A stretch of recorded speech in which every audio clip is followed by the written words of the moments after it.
Bonjour, une petite vidéo aujourd'hui pour un problème qu'on voit assez régulièrement, question qu'on demande assez régulièrement un peu partout, c'est est-ce qu'il faut utiliser les cartes à l'envers ou pas? Donc par là, je veux dire, vous prenez une carte, la voilà à l'endroit, à l'envers comme ça. Est-ce que c'est utile ou pas? Bon, il est évident que chacun doit essayer un petit peu ce qu'il veut ou essayer un peu de tout et puis décider par après si c'est utile ou pas. La raison principale en général pour laquelle on fait ce genre de choses, c'est d'avoir plus de définitions pour ces cartes que ce que le jeu permet de faire. Par exemple, prenez un Béline où ça se fait de temps en temps, mais pas vraiment régulièrement avec le Béline, mais bon, il y en a qui le font. Prenez une carte, 52 cartes, vous les mettez à l'envers, bon, vous avez 104 définitions.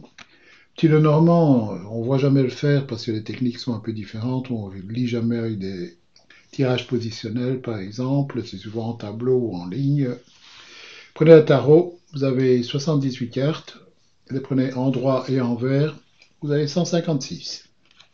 Bon, vous doublez simplement le nombre de définitions pour vos cartes, ce qui en soi-même paraît bien, mais personnellement, c'est une chose que je ne fais pas. Et je vais vous expliquer un petit peu pourquoi aussi, on va un peu parler de tout ça. Je l'ai fait dans le temps. Évidemment, comme tout le monde, j'ai essayé et avec le temps, j'ai trouvé que ça ne me servait à rien du tout. Ça, c'est mon avis. Vous trouverez des tas de gens qui les utilisent, qui vont justifier pourquoi ils les utilisent aussi. Et c'est très bien comme ça, hein. Chacun peut faire comme il veut, après tout, c'est pas un problème du tout. Et donc, qu'est-ce qui se passe avec les cartes à l'envers? Ben, on peut les voir de plusieurs façons. On peut voir ça d'abord avant de continuer. Vous pouvez les voir, à mon avis, de deux ou trois façons différentes, hein. Du style carte à l'endroit. Vous avez ici la carte qu'on parle en général de cauchemar, par exemple, la mettez à l'envers. Les cauchemars ont disparu, c'est juste l'inverse de ce que la carte montre. Prenez une carte comme celle-ci, par exemple, le 2 de coupe, à l'endroit, l'amour est là, à l'envers, l'amour n'est pas là. Ça, c'est une façon de voir. Une autre façon de voir qu'on trouve souvent aussi dans les livres, ça c'est la deuxième, il y en a trois que dont on va parler aujourd'hui. La deuxième, c'est de dire qu'il y a une diminution. Par exemple, ici, vous avez un 9 d'épée qui dit donc qu'il y a des cauchemars. Cauchemars assez forts, on tourne la carte. Si on parle de diminution, nous aurions donc des cauchemars, mais des cauchemars qui sont moins forts ou moins importants, ou dont l'impact est moins important. C'est surtout ça. Carte ici, bon, l'amour, il est là, bien sûr. À l'envers, l'amour, il est là, mais moins fort. Donc c'est quelqu'un qui aime bien quelqu'un d'autre, par exemple, sans être complètement follement amoureux. Ça, c'est une autre façon de le voir. Une troisième façon qu'on voit en général aussi de voir ceci, c'est que quand on les voit les cartes à l'endroit, l'énergie de la carte passe comme elle devrait. Comme si la carte était mise à l'envers, l'énergie ne passe plus correctement. Dans ce sens, par exemple, ici, nous avons des cauchemars, mais bon, comme l'énergie passe correctement à l'endroit, c'est pas très grave. On arrive à faire ce qu'il faut, évidemment, pour passer ses cauchemars et continuer sa vie correctement. Si on passe avec la carte à l'envers, les cauchemars sont très mal vécus parce que l'énergie de la carte est mal vécue. Même chose en amour, ici par exemple, là l'amour est très bien vécu, tout se passe bien. Ici l'amour est mal vécu, peut-être que la personne n'est pas disponible pour le moment ou qu'elle est trop occupée par son travail ou par d'autres choses, etc. Mais l'amour n'est pas vraiment le bienvenu à ce moment-là pour cette personne. Vous voyez, trois façons différentes de le faire. Même chose ici, hein, vous avez de l'argent ou vous n'en avez pas. Vous avez de l'argent, vous en dépensez trop. Bon, ça dépend un petit peu de comment vous pouvez les voir aussi. Mais ça, c'est les trois façons en général qu'on voit. Et c'est surtout avec le tarot bénin, comme je disais, on voit de temps en temps, mais pas tellement fréquent, donc on va même pas en parler ici. Et donc, ceci vous permet d'affiner un peu votre jeu et d'avoir un petit peu plus de détails si on veut.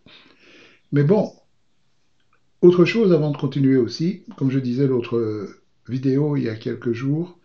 Carte à l'endroit, pour les questions oui-non, ce serait non. Carte à l'endroit, ce serait oui. Ça, c'est facile. Donc, on peut voir certains avantages ici à voir les cartes à l'endroit ou à l'envers. Mais il y a quelque chose qui ne me plaît pas là-dedans, personnellement. D'abord, c'est le fait que j'aime pas te regarder les images à l'envers. Je trouve que c'est assez ennuyeux. C'est un peu comme si, bon, vous prenez une photo, un portrait ou n'importe quoi, et bon, à l'endroit, c'est bien. À l'envers, ça ne me viendrait jamais à l'idée de regarder une photo ou un portrait ou peinture, n'importe quoi.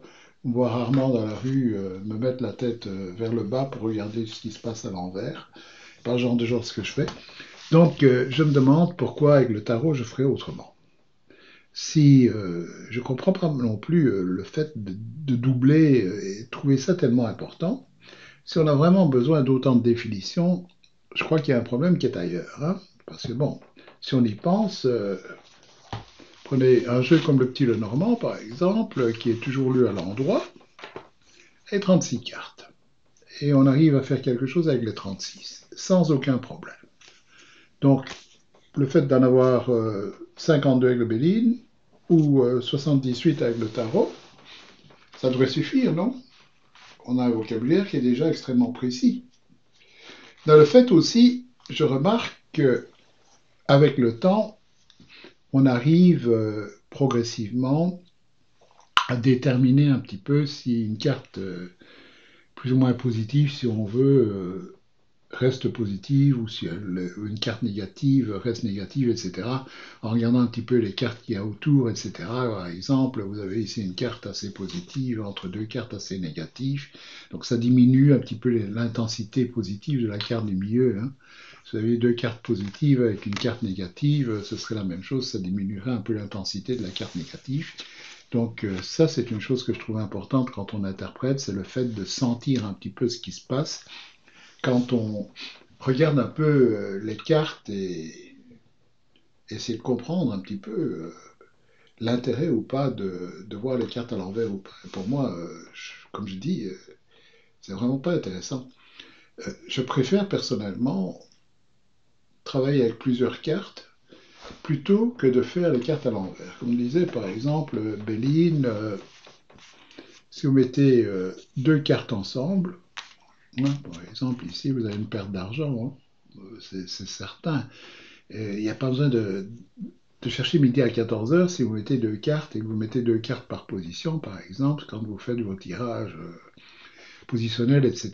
Vous pouvez, par exemple, à ce moment-là, avoir beaucoup plus de précision, même qu'avec carte à l'envers et à l'endroit. Hein, puisque, bon, 52 fois 51, ça vous donne 2652. Donc vous avez 2652 possibilités différentes d'avoir deux cartes. C'est beaucoup plus que 100 cartes comme on avait si on mettait juste les cartes à l'endroit et à l'envers. Donc ça, c'est certain, ça vous donne beaucoup plus de flexibilité.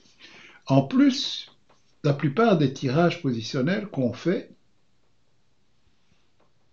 il y a des positions qui en général vous donnent des aspects positifs et négatifs, etc., des différentes cartes. Hein. Comme par exemple, faites un tirage en croix, la première position, c'est ce qui va en votre faveur. La deuxième position, c'est ce qui va en votre défaveur. Donc on voit les aspects positifs d'une carte d'un côté, négatifs de l'autre. Donc là non plus, on n'a pas vraiment besoin de regarder un petit peu l'endroit, l'envers, etc. La position du tirage va nous dire de quoi on parle. Même chose avec le tarot. Nous avons aussi d'autres façons de pouvoir faire. Personnellement, quand je travaille avec le tarot, comme je l'ai expliqué il y a quelques semaines, moi j'aime bien travailler avec trois cartes. Trois cartes me permettent d'avoir beaucoup plus de flexibilité par rapport à endroit, envers, etc.